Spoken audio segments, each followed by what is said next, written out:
Lods, magandang hapon. Dito tayo ngayon sa Boni Serrano, Metrobank. Merong mga guards duty dito, bigyan natin ng shoes dahil kilala naman nila talaga ako, lagi akong pumupunta dito. So yun, nasabi nila, sir, pag may time ka, i-vlog mo kami. So ito na, iba-vlog na natin sila. Tara. The guard! Basta? Ano naman po, sir? At least, sa wakas, magbablog na tayo. Wala po namin hinihintay ito, sir. Mga idol, matagal na daw nilang hinihintay. Anong duty nyo dito? Ano, sir? 6 to 6 po, sir. Okay, 12 hours. Yes po, sir. Okay naman ang sahod. Okay naman po, sir. Pinaka-importante sa lahat yung sahod. Opo. Hindi yung duty. Di ba? Yes, sir. Nagjo-duty ka, tapos wala kang sahod. Mas maganda yung hindi nagjo-duty, may sahod. Di ba? Pwede rin po, sir. Kaya nga lagi kong tinatanong Kuya Guard na kumusta ang sahod dahil may mga guards din kasing kawawa na naabuso sila. Yung sahod nila kalahati lang binibigay, wala pa sa standard. Hindi naman lahat ng agency, pero meron talagang agency na nag-take advantage sa mga guards natin. Opo, sir. Alam ko naman siyempre, Metrobank to, maganda talagang ano dito sahod. Opo. Anong size ng paa yung dalawa? 8 po, sir. Size Ikaw, 8. anong size ng paa mo? 8. Yes po, sir. Bigyan ko kayo ng shoes. Nice. Okay. Isang shoes kayo. Salamat po, sir. Thank you. Buksan natin para sabihin may laman. Buksan natin. Para makita. May kasamang bag to. Ay, wow. Victos, ayan oh.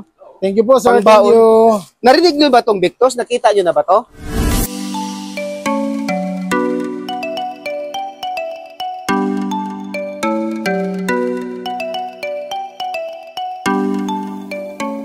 Yeah. Tabi na lang kayong dalawa para isang tanungan na lang. Sige po, sir.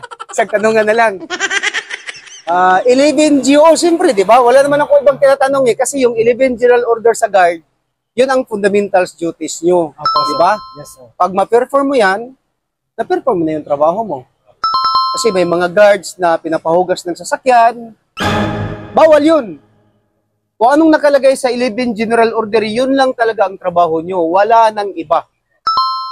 Magpapayong sa mga VIP, hindi yan. O, sampulan ko kayo. Papayungan mo yung VIP, punta doon kasi nga umuulan, umiin, o sobrang init ulan. Papayungan mo, paano yung duty mo dito? Iwanan mo. Hindi pwede. Bawal na bawal iwanan ang posting. Kasi kung may mangyari sa posting mo, sino bang tatanungin saan yung guard? Pwede bang sabihin na pinapayungan kong VIP sa labas kasi umuulan? Bahala na mabasa sila. Basta ang posting mo, wag mong iwan. To quit my post, Only when properly. di ba? Maliwanag. Di ba? Maliwanag. Iniwan mo. Dahil ang rason mo, pinapayungan mo yung VIP kasi umuulan. Wala naman sa 11 General Order. So, bawal. Bawal. Di ba? Ano pa?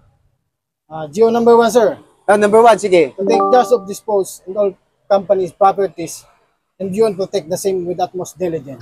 Galing, galing. Ikaw, kuya, isa lang. Number 7 po. Number 7. 5, number 7. Follow 1. Paborito nyo talaga yung 5 at saka number 7.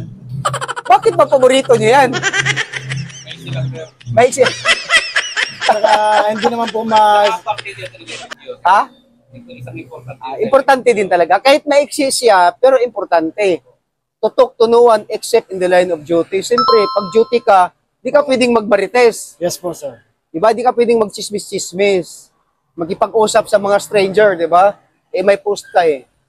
Baka, di ko na nila yan or modus operandi na nila yan, kausapin yung guard para malito, malinglang. Opo, sir. So, bawal yun. Tandaan natin, dapat ang guard talaga, speak and span, duty talaga. Yes po, sir. Ganun gagawin natin, ha? Opo, sir. Isa na lang. Siyempre, malapit tayo sa Camp Crame, nandito tayo sa Along Boni Serrano. Ang unahan Camp Crame, andyan yung Sosya. Ano yung Sosya? Huwag niyong kalimutan ang Sosya.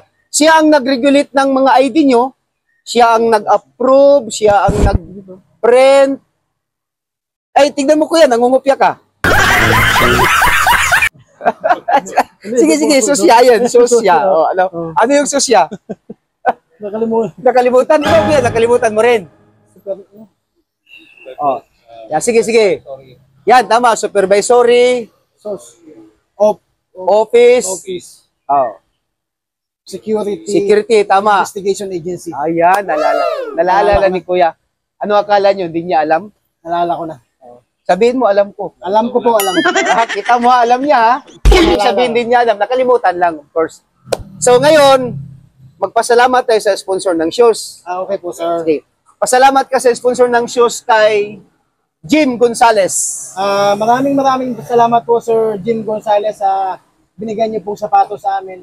Malaking tulong po to sa amin dahil po sa hindi din po kami makabili agad ng aming sapatos. Kaya maraming salamat po, sir. God bless you po. Mabuhay po kayo.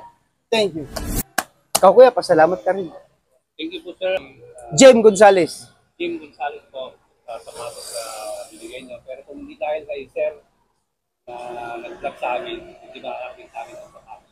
Maraming salamat po. So, halika, Kuya. Shout out tayo sa boss ko, kay Colonel Dennis Lim Artel. Great kayo ng birthday sa kanya. Happy birthday po. Colonel Dennis Lim Artel. Happy birthday po. In advance. Yun ang chip namin, chip RCSU. So, sir, More birthday to come po. God bless po. Lagi po tayong mag-iingat. Thank you. sir, more blessings and good health and many more birthdays to come. Siyempre. Okay. So, anong sabi ni Chief PNP ni Sir Marbel?